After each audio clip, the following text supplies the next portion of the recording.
Welcome everyone to Dynamics CRM training.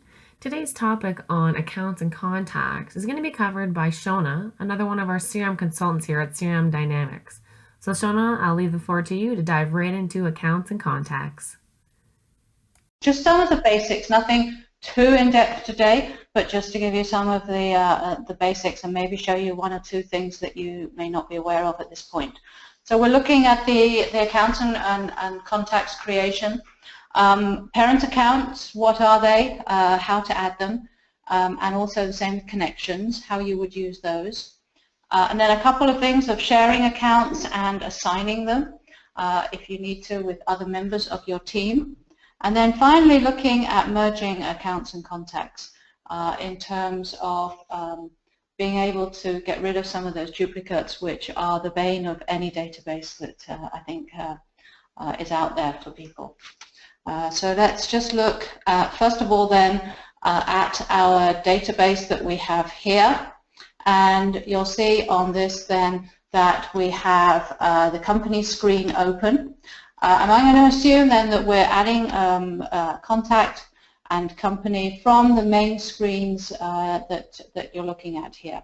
Obviously you may have things on your dashboard, things like that, but we're going to go from the main process screen. Now the first thing I would suggest whenever you're adding an account or a contact is to make sure that that account doesn't already exist. This is one of the biggest ways that duplicates get into the system. People don't search for something first. They don't see that there's already an existing entry, then immediately you get a duplicate. And if you don't have duplicate settings set so that it picks that up, then you get ones going in. So that would be the first tip I would give you, to make sure that nothing already exists. And you can search for it up in this top bar here. Search by entering the name. Remember that when you're searching, you can use your wildcard, which is the star, to be able to find any records that may exist. So I'm going to go straight into adding a new account. So I'm going to click my new button here, and that's going to open a new company screen for me.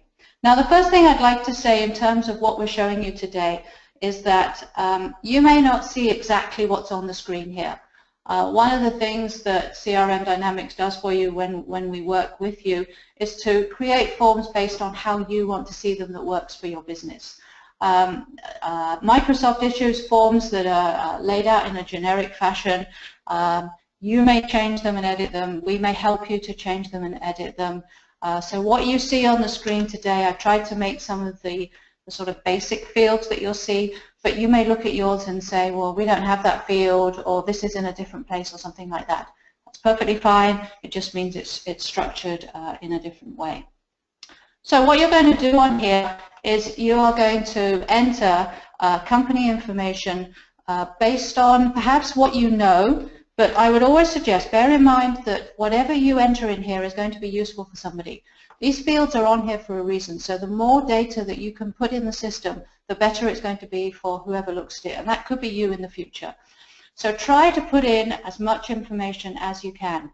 Some of the fields, of course, will be mandatory, and this is shown by the red star. So if you have a red star in a field, you will not be able to save your record until you have entered that information. Other information you may see with a blue cross. That is recommended by the business. The business understands that you may not have that information up front, so you may not be able to put it in as a mandatory requirement, but it's basically saying if you know it, please put it in because it's something that's really helpful for people and really should be there. Now, I'm going on holiday next week and I'm going to Disney World, so I'm going to get right in the mood here by using an example on our Disney level. So I'm going to put in my account number, my account name, sorry, as Epcot. Anyone who knows, it's one of the kingdoms, and I'm going to assume that that's where I'm going, and I need this entered for a company. Now, in terms of phone numbers, I have to be honest, I haven't quite got that memorized yet, but I can put my phone numbers in. You'll see that at the moment it's just adding it in straight as a number. If you have something like Skype where you can phone directly from your system, it will put it in as a phone number link and you'll be able to put that in. Same with things like the website, especially if I can spell it right. that will go in as a link to go in. Now, I'm not going to enter every single field in here just because of the time issue for this, but just to stress again to put in as much as you can. However, I would like to show you one or two of the fields in the terms of format as to how you can enter this in. So we've seen 2 or 3, the standard text here, a phone number format, website link format. We can have items here like drop-down lists. We would call option sets. And this basically allows you to choose what kind of, in this case, company type this is, customer, prospect, that kind of thing. Option set drop-down lists are very useful because it guarantees that you're going to get consistent information entered. So if you've got a drop-down list, you haven't got a concern that people are going to spell things wrong or maybe choose something that's different from everybody else's choices. And that can help with your consistency of data, can help with things like finding information, reporting on information, that kind of thing. So when you're setting up fields, do take a moment to consider whether perhaps you could use the resource of an option set rather than just having people type in, generally speaking. Now I'm just going to shoot down the bottom of the page on here just to show you one of the other fields. In this case we've got it under billing credit hold, but we have a straightforward yes/no option. Now again, that can be very helpful, guarantees that you've got an entry in the field to start with because it's either yes or no. It could perhaps persuade people, if you've got a question that you need answered, put it as yes or no. That can help with maybe controlling other fields that have a requirement to be entered on that basis as well. You'll also see that there are fields that we can put in perhaps for dates as well. So here, for example, there's a last campaign date. Now, this also demonstrates the fact that with some fields you can lock them so that people can't edit them. Now, this can be very useful for fields like this. In this case, this is the last campaign date. You want it to come from your system. You want the system to be able to say what it is. You don't want people to overwrite it. Other examples could be if you give your account or contact or any other record for that matter a particular number format to make it a unique identifier. You want that created by the system but then locked so that people are not in an ability to be able to edit that information and change it perhaps inaccurately. Some of the fields may not look quite so obvious until you click in them. The address is one example. If you click in the address, looks like it's just one field, but it actually opens up into all the different component fields and allows you to enter that information as you go. And I'm going to put some of my information in here. I've got Florida. I've got whatever the zip code is there, and I've got my US. Again, put in as much information as you can. It may seem fairly obvious to you as a company if you're dealing with just Canada or the US or something like that. Why do I need the country? But you may find in the future that your organization starts working with other regions, and it's incredibly helpful to have that past data in.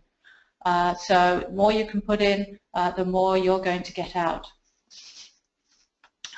Okay, so I'm done on this basis, and the next thing I'm going to do on this record is save it. Now, it looks like I've still got some things to fill in, but you'll see here that we have what we call subgrids in the system, which are areas of information from other records. And you'll see that at the moment there's no real ability to edit anything on them.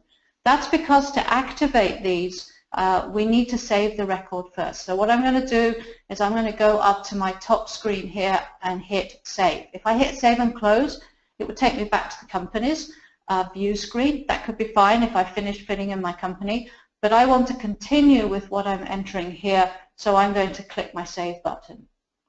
Now, the first time you save the record, you have to do it yourself manually. After that, generally speaking, the system is set up to automatically save as you go along. So you may see as you're typing or you're entering something, or you just leave it, you may see the screen flash a little bit as the record saves. And when you exit this record, go back out to your companies, then the system will save automatically for you.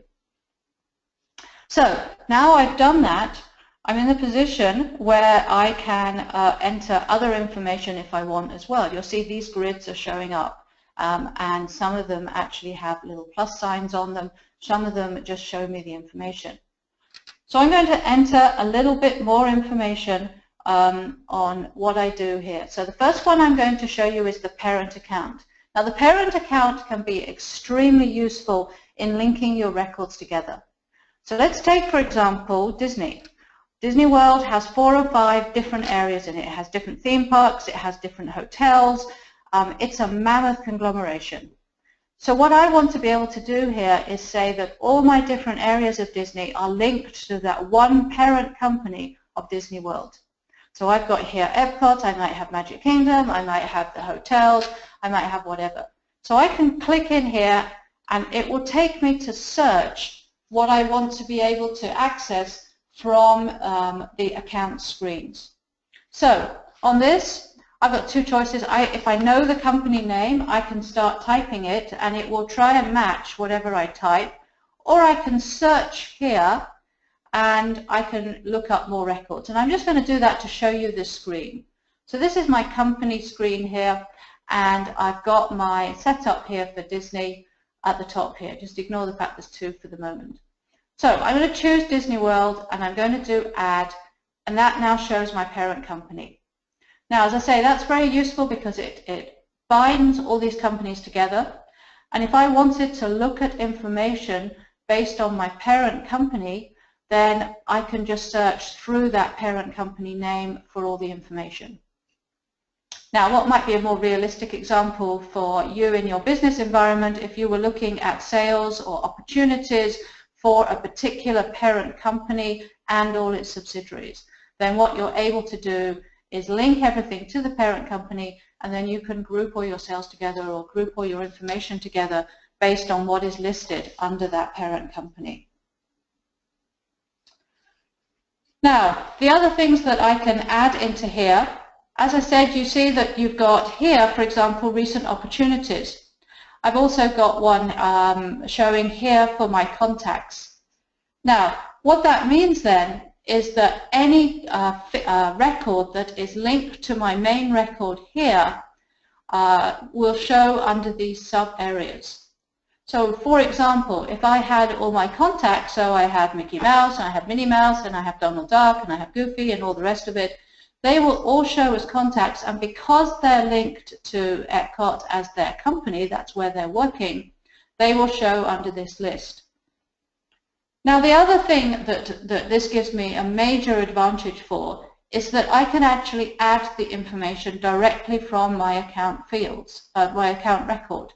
So in this case, I'm in Epcot and I know that I want to show that Mickey Mouse works at Epcot. So I'm going to click here and press to add a contact record. You can see the little reminder is coming up here as to what it's actually doing. So I'm going to click that, and what the system now gives me is the contact quick form that I can fill in with some of the information. Now, there's 2 things I'd like to really stress at this point. The advantage of adding the contact from the account screen at this point is that some of the information is already in there and linked for you.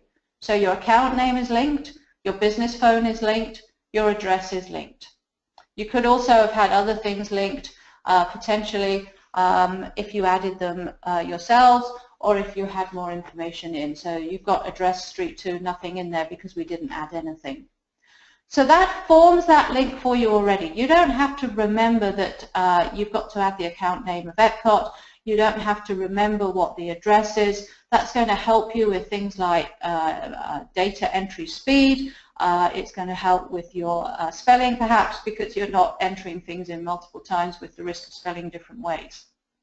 However, the second thing I would like to stress is that this is a quick form, and by definition, that means it does not have all the fields on it. So, for example, on here, what I've got is my basic information on name, title, address, and a few contact information. I don't have any other further information that may be on my contact screen.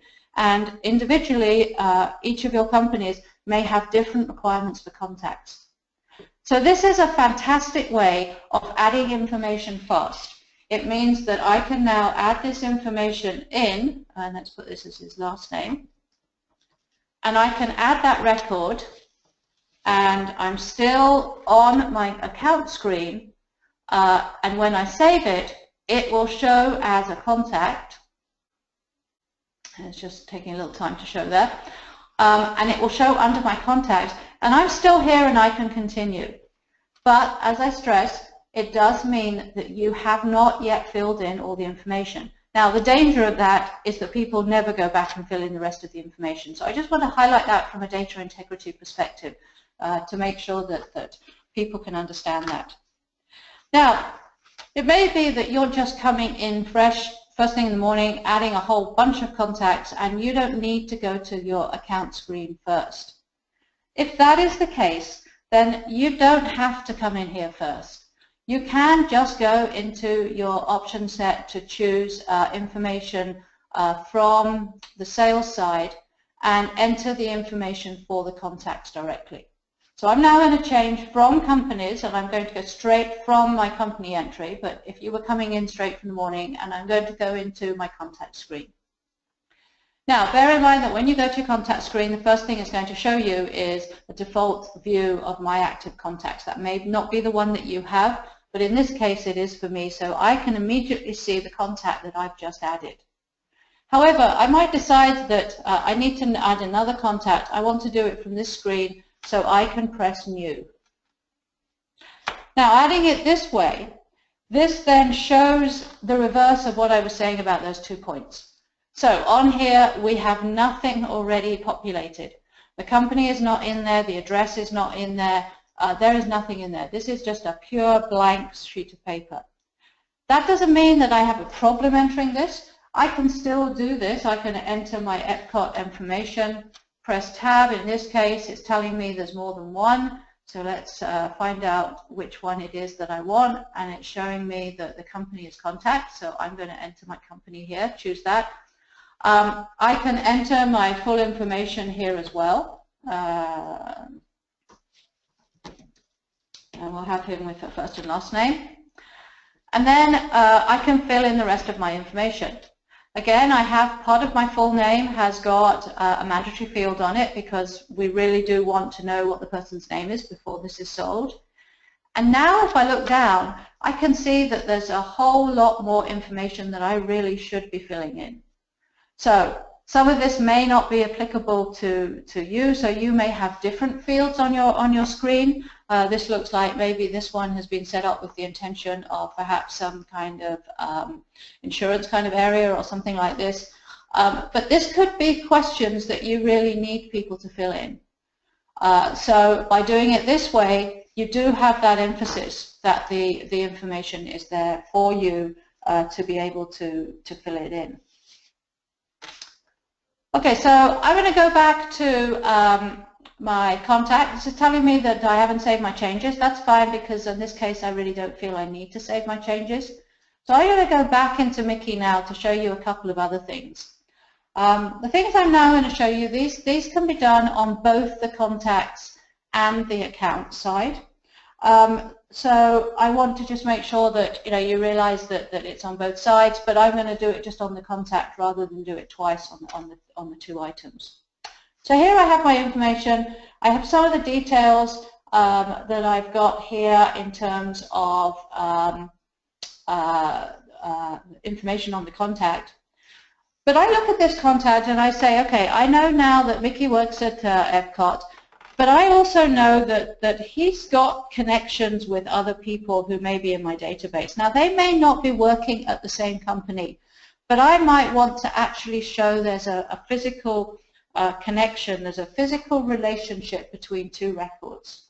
Now, these records could be over different entities, so you could have a relationship with Mickey with another entity, like, for example, accounts. And to give you another example, you may have something like 2 contacts who are members of the same family, and you want to show they've both got contracts with you for something, and you want to show they're the same family. So even though they're different contacts, you want to form that link. Or perhaps you want to show something like a connection between a manager and an employee, something like that. So what you can do on this is you can form a physical connection that allows anyone looking at that record to see that that connection exists. So I can do this with this button up here called the Connect button. And if I drop this Connect button, this allows me to go onto here and to connect to another individual record. So I see this connection screen, and it allows me to connect to a name. Now, I'm not going to type in a name because I want to show you the search screen, but if you knew the name that you were trying to connect to, you can just type it in. So I'm going to click the button here, and you can see that it's bringing me up a whole host of records. Now, as in with any of these searches, it's bringing me a limited number as a stand initial analysis. So I'm going to look up more records, and this is now going to take me to a screen that will show me where I can search for more information.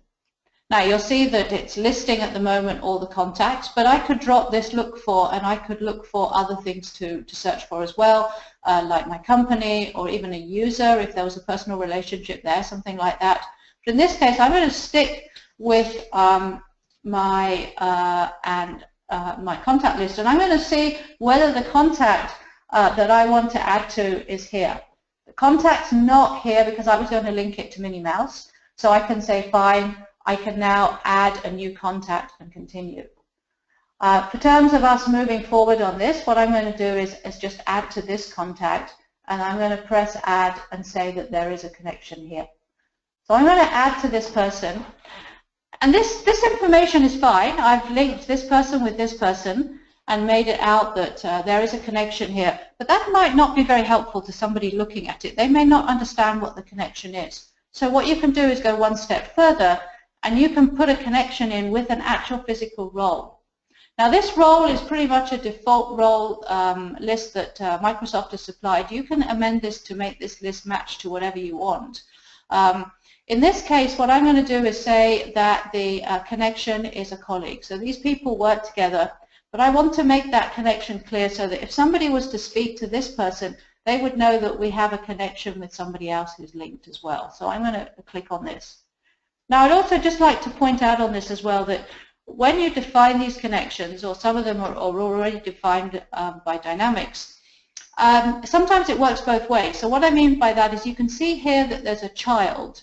So if I was to put this in as a child connection, if I went to Minnie Steer on here, I would actually see a connection back to Mickey as a parent, because there's a definition that child and parent go together. So let's continue with choosing the colleague. I'm going to save and close. I don't need to leave it open. I've entered all the information I need to enter. And now I can see that my connection shows up in this subgrid. So someone looking at this information can see all the information they need to know about Mickey Mouse, about who he is, where he works, all the rest of it, and then can also see whether there's any connections to anyone else. And because this is a hyperlink, the individual could maybe go in and see what the connection might be more involved. You know, okay, do I need to follow up with this person? Is there someone else I should talk to about any connection? So it's another huge amount of information that's going to be helpful for you dealing with your clients. Okay, so the next thing I'd like to show you is how to share information. Now you can do this from this contact screen here. So I can share this information on Mickey, and how I could do this is through one of the options on the ribbon bar. Now bear in mind that the ribbon bar contains a lot of information, and you can rarely fit all the buttons on one ribbon bar. So whenever you can't see something on this ribbon bar, always click on the three little dots to see more. Now bear in mind that the ribbon bar isn't always laid out exactly the same way, so the fact that I'm looking at the share underneath the three dots, on another screen the share might be here or here, so don't be surprised if you see it somewhere different. So I'm going to click on this share button. Now what the share button allows me to do is to share this record with somebody else. Now for some of you, you may be thinking, well, why would we need that, because we all have access to all our records anyway. And that's fine. If you have a level of access that means your records are open across the company because you're all using the same kind of records, then that's fine. You probably won't need to share a contact in the same way or an account, something like that. However, Dynamics allows you to set up a structure through the security access whereby you can limit the ability for some people to see or edit or do certain actions on a record that is owned by someone else. Remember that when you create a record, it defaults the ownership to the person creating the record. So say I was in a team that owned a number of records, and I needed somebody else to be able to look at that record from another team because they were working on an account that has similar details, or there might be a crossover with the person, or just they may just need to see that data for some reason, or they may have to edit it because perhaps I'm away and they're stepping in to help for me, and usually they don't have the ability to edit. By sharing this contact, I can give them permission to do things. I can also limit what they have permission to do.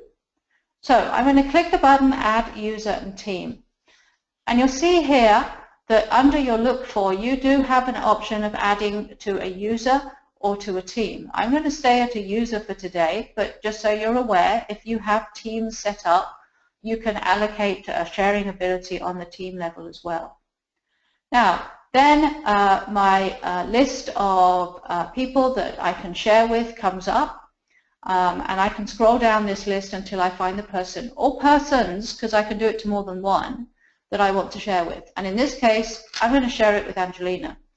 So I'm going to share this record by clicking Select for her name to put in here, and then I'm going to click Add.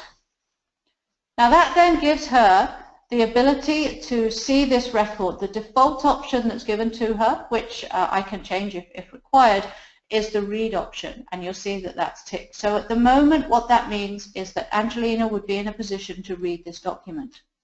Now that may be all I want to give her the access to, but there are other options as well. So I can give her write access so that she could change the record, delete access so she could delete it. I could give her penned access, which would mean that she could add something to the record, and that would be, for example, like an activity, something like that. Assign record, which means she could change the ownership, and also the ability to share to somebody else. Now, the level that you give someone depends what you want them to do. I would suggest you perhaps don't want to give them delete access because they could delete your work by mistake. And write access can be entirely as to whether you feel that they need to be able to edit something. So I'm going to give read and write access, and then I'm going to click the share button. And I don't physically see anything on this list, but what that means then is that if Angelina now goes to her list of contacts, she would now be able to see this contact, whereas before she was unable to see this contact. Now, the other thing on the share that I just want to point out is that, as I said before, you can share with multiple people. You don't have to share a record just with one person. You can share with a team, or you can share with multiple individuals. So basically, you can add as many people as you need to share your ability. Now, the other thing then I would also like to show you on this basis is the share account or contact ability. To assign the record for the account or contact. So what you're doing on this basis is you're saying this record is owned by an individual. I want to reassign it so that it's owned by somebody else. Now, what would be the benefit of doing something like this? For a lot of companies, especially ones, as I said, with security on ownership of records, this would mean that only certain people would be able to access particular records. Some companies would require their security set up that people can only see the records they own. Others, it would be that it shows the ownership, it shows who somebody should go and contact about these records. So if I have a question, I can look at the owner and say, that's the person who's going to know most about this company, or this contact, or whatever record it might be. So that's the person I should go to. Now, of course, there's many situations which would result in reallocating the ownership. Perhaps somebody leaves the company, or perhaps someone comes on new, and you want to reassign records according to that new structure in the organization. Perhaps there's a reorganization in the company, and the departments have shifted around a bit. So that means that what people are actually doing is different, and that means potentially that the records that they're working with are different because they're working in a different role. So on that basis then, you may want to reassign a record. Now again, you'll see that on the ribbon bar we have options, and this time the assign button actually is right slap bang in the middle of the ribbon bar. So I'm going to click that assign button here, and you'll see that at the moment it's saying, who do I want to assign it to? Now this may look a little confusing to start with because the person you want to assign it to is grayed out with a lock key, but that's because it's currently sitting at assigned to me. So that means that not only can you reassign it to somebody else, but if you have the right access to do it on a security level, you can actually pick up a record and reassign it to yourself. And that could be useful if you're picking up the records that someone's already left, because you want to be able to gain control over those records. So in this case, I'm going to change this to assign to user or team. And now the ability to add that user or team comes up without any problem. Now this time, because we've already seen the search screen, I'm going to show you just by typing in the name, and I'm going to choose Angelina again. And this time I'm typing in Angelina, and as long as there's only one Angelina, and of course there is only one Angelina, then that name will come up on that list and will automatically populate for you. So I'm now going to click my assign button, and you will see that at the top here it changes to Angelina as the owner. And that now, of course, means that when I exit this, and I'm going to go back to my contact screen, and as I said, it automatically saves the information, I now have lost the ability to see that under my active contacts, because, of course, this is now no longer my active contact. So I just want to show you one other thing on the assign on here. And this applies to a number of things that you can do on this area as well. So let me show you all active contacts to get you a list of the contacts, and you'll see here we have a vast number of contact lists on here. So I'm going to choose 2 names on here, and I'm going to click on the 3 arrows here, and you will see that I have an assign button up here. So what I would like to show you on this basis is that you can assign multiple records doing it through this main screen. So at this point, I'm not going to actually physically do a change because this may be a record that someone's using for another environment.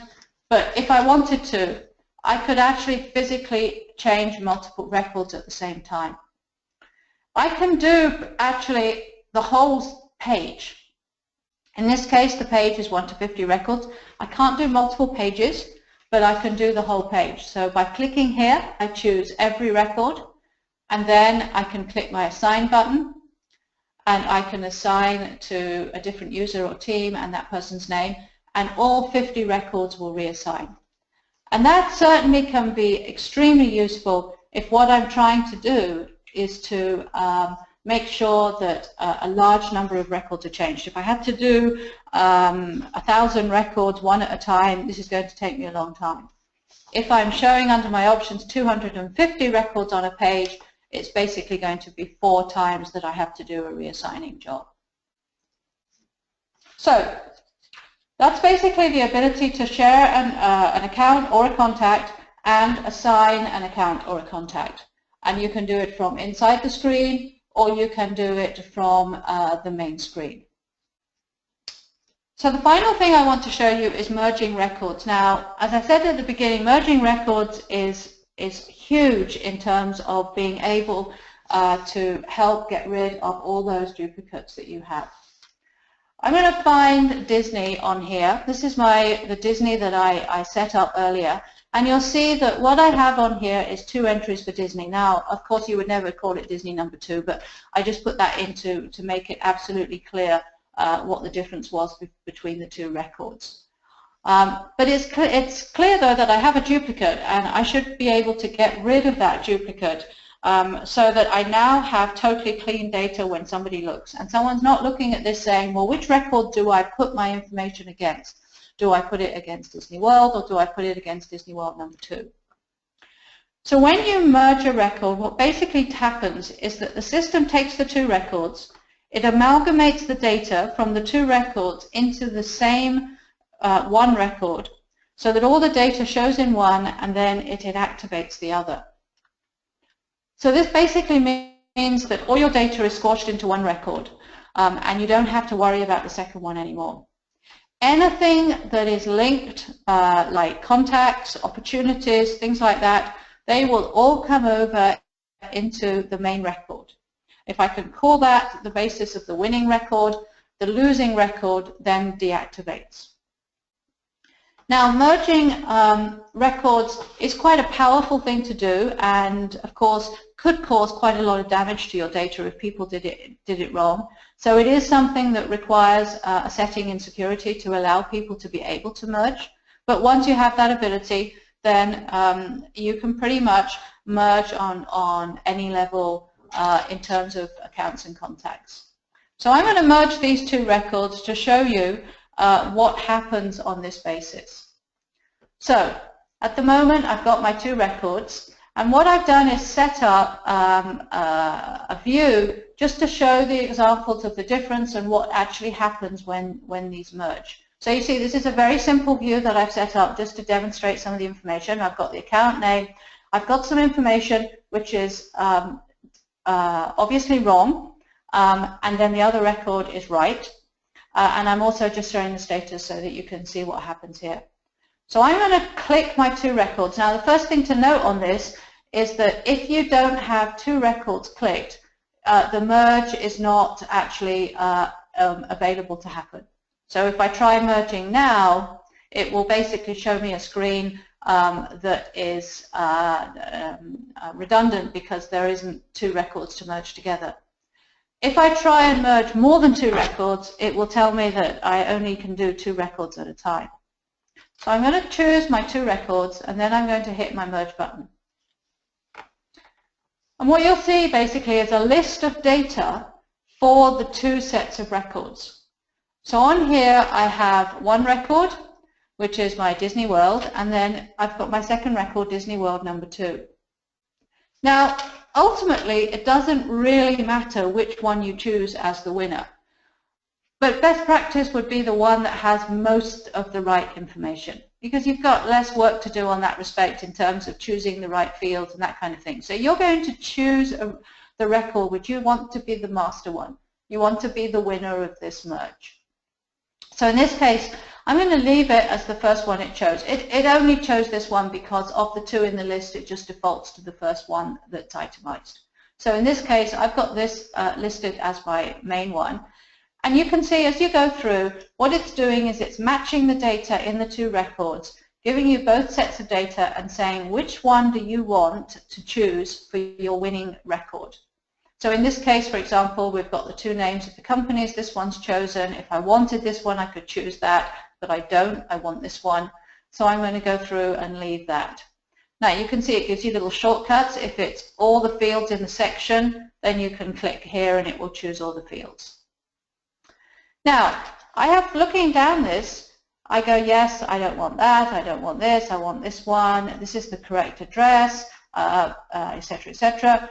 But look, this is the wrong country, this is the correct one. So I'm going to choose the US here as my correct one. So when it merges, it will pick up this and overwrite this. Everything else is pretty much the same.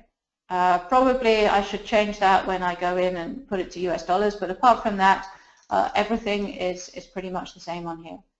So I'm now going to click OK, and what happens is the system tells me that it's merging records, as you can see here, and then it pops up with a message saying the selected records are merging and the subordinate record is deactivated. So I'm going to click OK, goes out, go back to my screen, and this is my simple view that I had to show you the information that comes through. So you can see on here then that I have Disney World showing as an active record. It's changed the country region to the US. And here I can have Disney World number 2 as inactive with the US as well. Now, any contacts, opportunities, anything like that that I had attached to the record here or here would be amalgamated into the one record in here. Now, what's worth double checking when you do that is to go in and check your contacts, because what may quite frequently happen is that a contact is added to this record. So we have Mickey Mouse added to here, but someone has gone in and added this without checking this one first, and added not only the account, Disney World, but has also added the contact, Mickey Mouse.